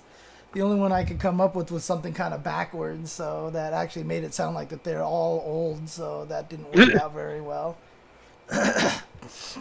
Oh, man. If you're Dominican, all you do is win and win. Yeah. But, I mean, that has nothing to do with... Because it's black don't crack and Asian don't raisin. And so, we needed to come up with something that's kind of similar to that, so... White will give you a fright? I can say that I'm white. Don't cancel me. Oh, man. Please don't. remember. I've already gotten enough trouble there. Yeah, that's true. Oh God. It's all gonna be all over event hubs now, you know. TuboWare says. I'm sure they're trying Like, to shut find the a fuck way to up, get you know? revenge on me as well. So. God, dude, they are swell. They are a swell company who've never done anything shady to any of us Exactly. out of event hubs.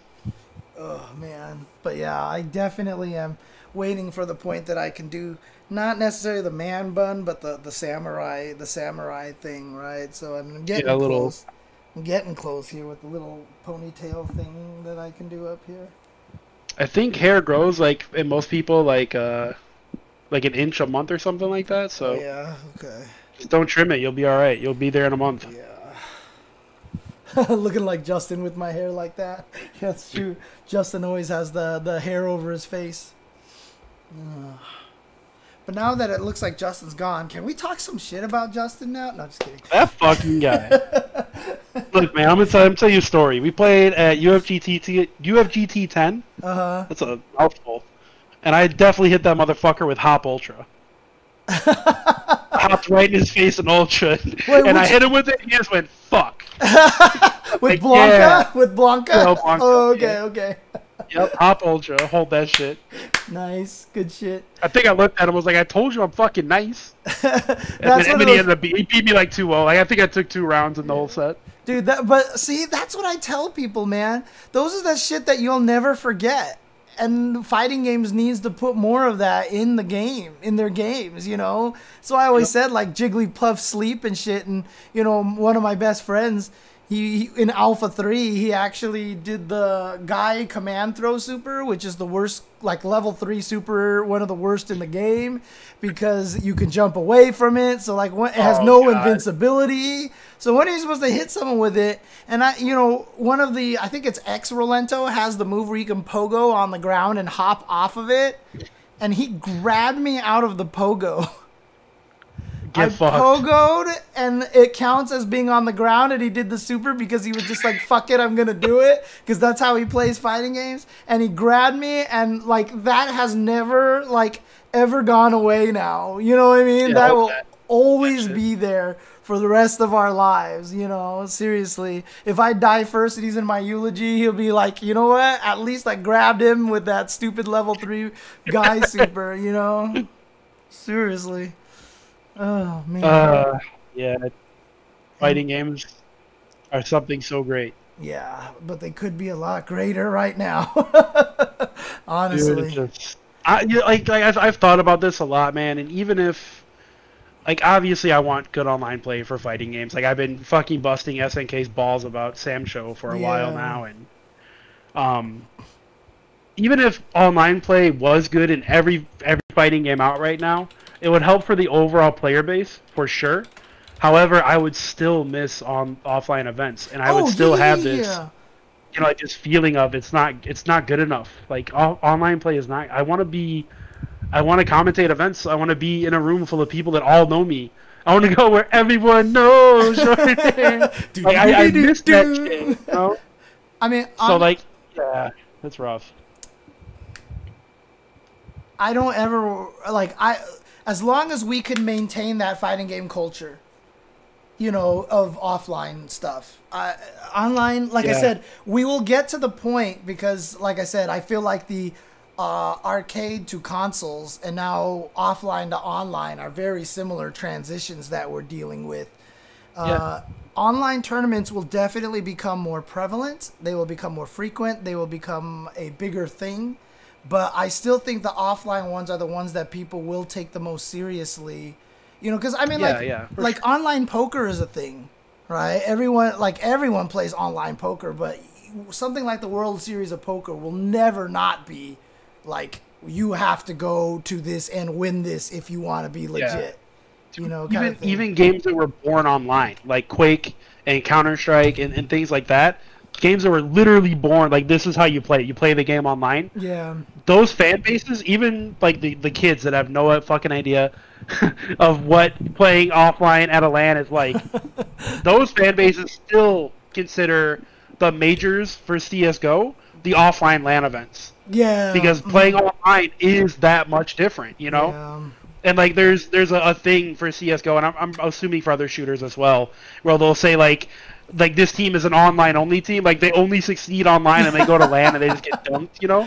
Like it's always going to be a thing. Like playing in person is better. It proves more. It definitely proves more. And it's also more stressful. It has that prestige if the event is put on correctly, you know, like there's just that feel that it's like, oh, here we are at this event, you know, and you get the butterflies when you're in the venue and everything.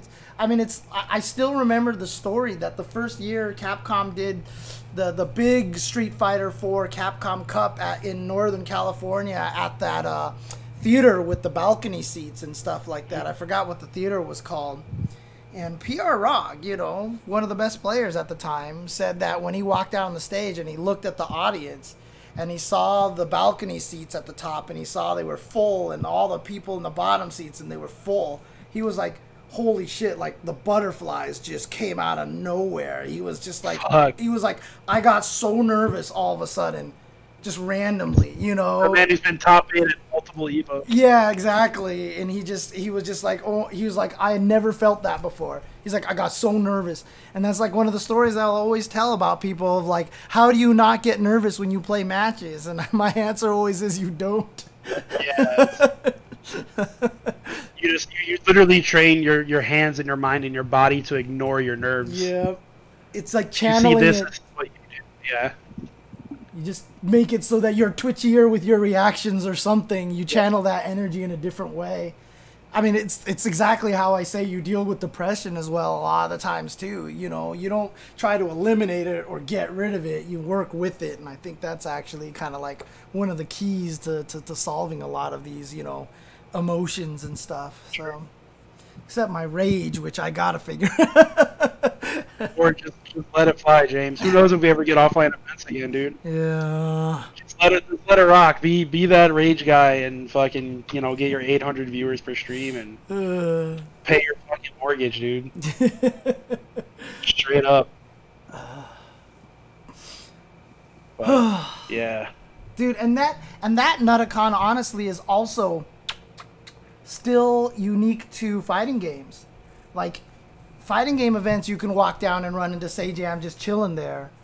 Yeah. But like, oh, well, the TV has Sajam eating hot dogs on them. But you can still actually also just run into Sajam. Whereas at a lot of other events, anyone who's important are all behind the red curtain, the ropes and stuff like that, you know. My favorite thing about fighting a game events is that, and one of the reasons why I walk around the floor during my breaks, is just because I never want it to feel like we're not there. I never want it to feel like the personalities, the known people are hiding from everyone. And it's cool because you walk the floor and like there's just like Smug and you know Yipes are just hanging out chatting at the station, you know, talking shit to each other, and people are just sitting there watching. And I always said one of my favorite moments was I think it was a Canada Cup or something, that me and Mike were just sitting in the audience. We're just sitting in the audience in 2 chairs, and we're just sitting there talking to each other, cracking jokes, making each other laugh, and being goofy and silly and whatever like that. And then I check my Twitter, and someone's just like, I'm sitting right behind Mike Ross and James Chen, and this shit is hilarious listening to them talk, you know? And I was just like, see, that's the kind of shit that I want to have happen, you know? Sometimes I feel like the conversations that FGC people have are like the funniest damn things ever. And like, I'm always sad if it like, oh, it's just behind closed doors because we're a secret society, you know, and I never want that shit. So. Yeah. Yeah. I mean, and another thing is like something that fighting games do better than any other esport is open brackets. Yeah. Mm-hmm. Gutex in the video from I Got Next. Well, that was the outtake from I Got Next we looked at earlier. Mm-hmm. But in I Got Next, Gutex is talking about. He's like, you know what? In other stuff, like if you play basketball at your local basketball court 5 days a week and you're the best guy there, you can't walk up to Kobe Bryant and be like, Kobe, play me one-on-one. I want to prove I'm the best. Yeah. You can't do that shit. Mm-hmm. And like that applies to other esports. You can't be like the #1 CS:GO player on the leaderboards and then go play a pro team. They're just gonna fucking laugh at you. That's not how this shit works. Mm-hmm, mm-hmm. With fighting games, you can get real good and enter an open bracket and literally run into all the players that you think you're better than. Yep. And then get humbled real fast. Yeah.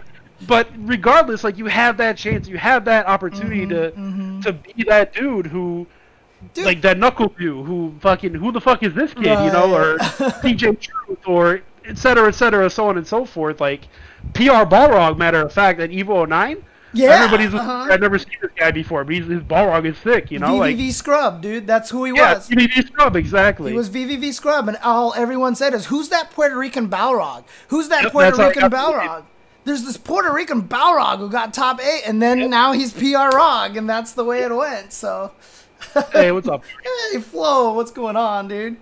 But yeah, dude, that's like the beautiful thing about fighting these tournaments. You don't even have to be cocky and get good. Some people are just entering for fun, and then they run into Fudo first round, and they get to play Fudo. Right. Yeah. Right? How cool is that? And you know, it's fitting to me that Nutacon is in the chat and talking about this because. You played him in first round in top 64? Oh, dang. How did that recon work out for you, Ari? Let us know. Well, we just talked about VVV Scrub making top 8, you know. Yeah. But, I mean, Nutacon has been watching my stream for a very long time, and I think it was 2 years ago, 2 or 3 years ago, might have been 2 years ago, but I just did, because, you know, I call my stream the Chensor Dynasty. I just posted in my Discord, I was like, let's do a dinner. Anyone who wants to show up, let's just do it. And sure. That's where I met Nutacon the first time, is just because we were just like, I just want to meet all you guys on my stream all the time. And we all just went to dinner, and it was really cool. I thought that was really cool. So, yeah. It was like, maybe like 7 people or something like that. That's so cool, it wasn't huge or anything like that, but it was really cool. So it was a lot of fun. That's super dope. That's really cool. Yeah, I mean, I met Caramel Jenkins at Wednesday Night Fights, so that's fine. But yeah, and then Floe, of course. I'm always happy to see Floe at Evo as well too. So every time I see him. Yeah. Ari and I have a history. You guys have a history, huh? We have a history, yeah. You have a history. Back when I was a young buck, and I didn't really understand how things worked or why they worked, especially in the Chicago fighting game scene. I used to give Ari so much shit. Really? Like I would talk so much shit to Ari because I'm the type where I will sit down and I gotta lose 50 games in a row.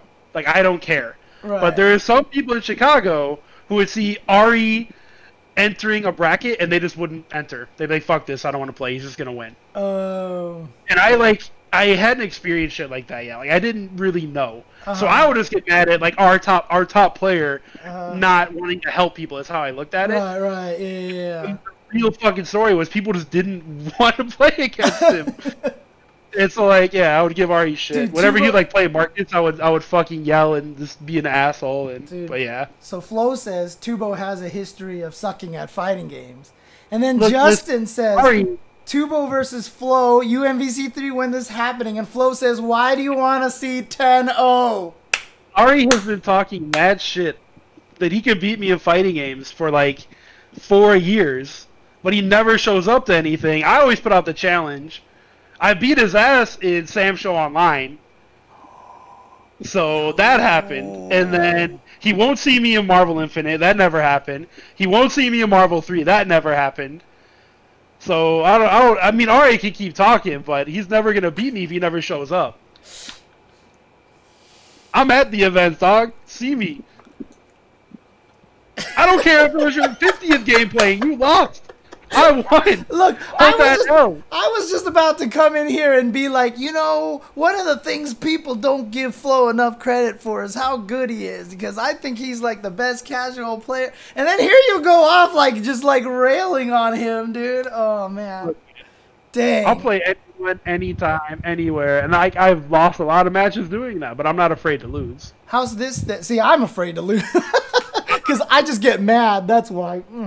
Hi, kitty. what I'll do is we'll set up. I'll install Marvel on my Parsec machine, and we'll get you and Floe. Yeah, that's not fair though, because that motherfucker's in Vegas or California, and I'm in the Midwest. I'll put one in the middle. I'll put one in the middle then. All right, I'll put one in Iowa or Ohio or wherever shit, and then you'll actually have an advantage, right? So. But then Ari's gonna make the excuse when I bust his ass. No. Just have to play it out in real life. Floe was one of the people that actually made me. Have you tried the Parsec stuff, Floe? Yeah, you should try Parsec, Ari. You should try it at least. They talk about it legit. But Floe, like I always said, is one of the people who actually taught me my mentality of Marvel. Obviously, I could never turn it into actual wins. But, you know, when he would hit me with that unblockable I told you about, right? The Wesker assist box jump Dante thing. And I was like, how do you escape this? And he's just like, don't be there. And I'm like, what how does it? Well, Floe, so what I can tell you actually is you don't need to do anything. I've already done all the work. All I need to do is install Marvel on my machine. I'll make you install Parsec on your machine. It takes about 10 seconds to 15 seconds. You confirm something on an email.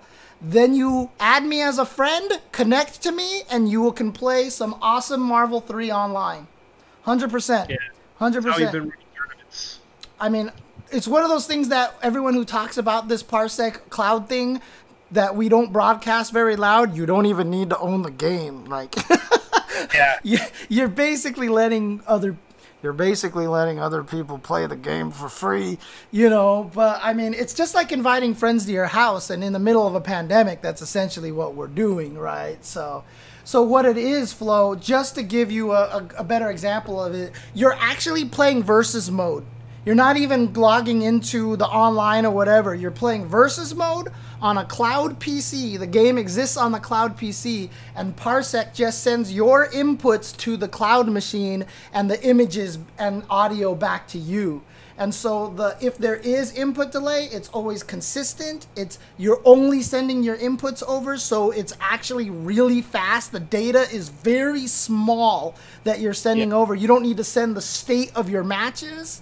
And so it's consistent, and like I said, the input delay is consistent, and because the data's small, it's actually really, really fast. So, dude, yeah, exactly right, Floe. We can't be blamed for having shit netcode in all of our fighting games. We're gonna find our way to make it work, honestly. I mean, dude, I can set that up if you guys want. Next week, you guys play some Marvel 1st to 10 here on Generation Spacing. If Ari wants to catch these hands, I'll fuck him up. It's that simple. I'm actually a Marvel player. Ari doesn't play fighting games anymore. I mean, I had my server on Northern California, and I had people in, like, Connecticut connected, and they were like, this isn't that bad. You know? Yeah, dude, I play Coach Steve in New York. Oh, cool. Nice, nice. He set up a server, and it felt like I was playing offline. Like, it was very close. I don't have the same... Yo, what? I haven't played Marvel in, like, years, says Floe, and years. But sure, I'll fuck Tubo up. Next Thursday, then. Let's do it. Very, very special Generation Spacing. I am installing Marvel onto my Parsec machine right now. I'm going to create an instance in Ohio or whatever, and we will do it. But even before we do that, Floe, we'll try to just get a practice session in there just so you can see how it feels and stuff, just to be fair and everything like that. So yeah, there's a good chance you're going to be blown away because Marvel 3 default online is garbage. Yeah. It's dog shit. Right. Oh, I thought you meant blown away by you. You mean by the netcode. Oh, yeah, by the netcode. Yeah, actually being able to... Oh, man. Yeah, no, I'm going to win free. That's not even... That's a given. Floe is the Christian. I don't need fair against Tubo. I can just smack my dick against the stick and win. It's all right. You're going to learn. It's going to look like when Justin beat up that little kid in MKX. He's talking mad shit. You're going to learn. Shit is getting real. Let's do this. Why is it Marvel that always produces this, dude? Seriously. I love Marvel so much. Marvel's the best game. I love Marvel so much, dude. Oh god. Cause it's Marvel, baby. Mata Ball that he gets 1 and 2. It's fucking Justin wrong, dude. Oh my god. Definitely did beat me that time. That's true. When Justin beat Naked Tubo. That's true. When I took my shirt off at CEO. Yeah. But man, that was on. You just had to use the stick that was up there. That stick was trash. I played the stick. I had a bunch of missed inputs. Oh man, if you were truly naked, then you might have just been using the wrong stick. That's just all I'm gonna say. So, well, I think that's a good spot to end the show then. I think we should just leave it at that. I'm gonna bust Ari's ass next Friday. Don't forget, you better be here at 11 Central, 9 p.m. Pacific. Dude, have you ever heard of PDP MK9? That's right. Oh man, those sticks were nope. I mean I don't play Mortal Kombat, so that sucks for you guys. But they won all that shit, dude. Like they fucking got like first, second, third, fourth, and everything. I'll text you, Ari. I'll text you. Dude, that'd be so sick, dude. Get some old school Marvel 3 on Generation Spacing. Let's do this. Dude, this would be so hilarious. I'm definitely clipping this and putting this on Twitter as well, dude. I'm just gonna He'll try to remember how to play sometime next week. Oh, man. Justin, don't help him. Don't show him any of that shit you've been working on.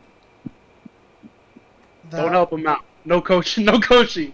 No coaching. Hey, what's up, Artemis? You use Is It Gonna Kill so much during them's fighting hers. That's awesome. Shout outs to Artemis. Thank you. Help out my Storm. Motherfucker, like, I don't know it's you giving Justin ideas with Storm. Get out of here. Like I said, though, I mean, look, to be fair, a lot of people got to know Floe from watching I Want to Be the Guy and, you know, and all that. Speaking of, you know, rage clips and stuff, you know. But like I said, dude, this guy, I honestly think is one of the greatest fighting game players of all time, just without, you know, with the nerves, right? And like I said, I can say this because I have the same problem. I cannot win on stream. Like, as soon as I play on stream, I fucking cannot win at all. So, like, I definitely can vouch for Floe being one of the best players of... I mean, when Marvel 3 first came out, Justin and Floe were going 50-50, dude. They were just sitting in my house. I can't vouch. I can't vouch right now. Yeah, they were playing and... I got beef. I can't agree with you right now. I can't show weakness. I'm sorry. Yeah.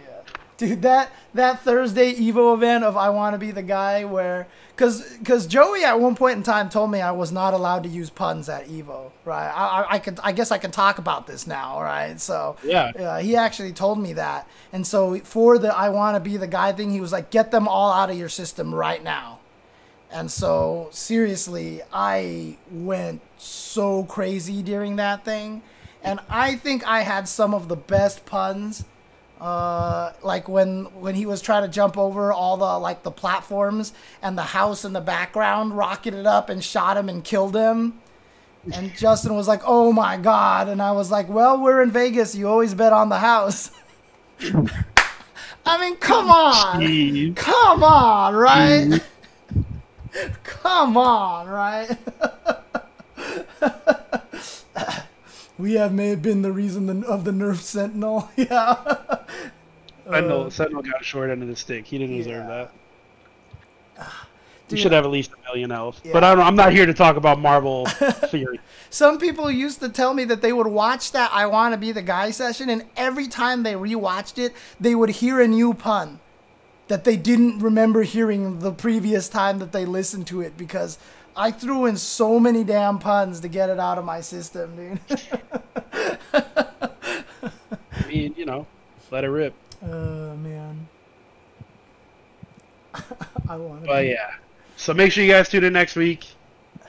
Ari's about to get his ass busted. I'm going to remind him what it's like to be a fighting game player, because I think he's forgotten. Yo, damn. I think he's forgot. He's too busy watching YouTube videos on his Twitch stream, hanging out with the boys. Like we got to remind you what it's like to play some fighting games. You know what I actually would love to see? I would love to see the return of Floe bodying people in Vampire Savior with some Victor. That's what I would love to see, just because I love Vampire Savior so much and Victor's low tier. I mean, even the Vampire Savior community still talks about Floe's Victor and how much of a problem it caused them when they would play in tournaments and stuff. So, Floe versus Mighty Mar. That's a Chicago classic.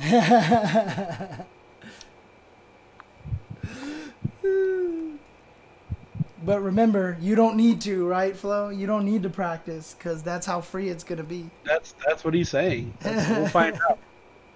Awesome. We'll find out. All right, well, then, yeah. I got to do the Batman voice, right? Or the Korra voice right now.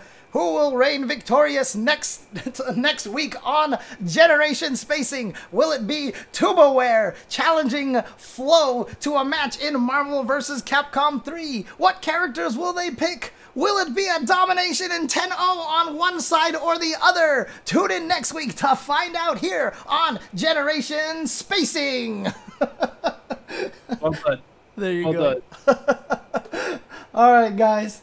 Thanks for tuning in, and now I'm suddenly super, super hyped for next week. Later, guys. See you guys later. Peace.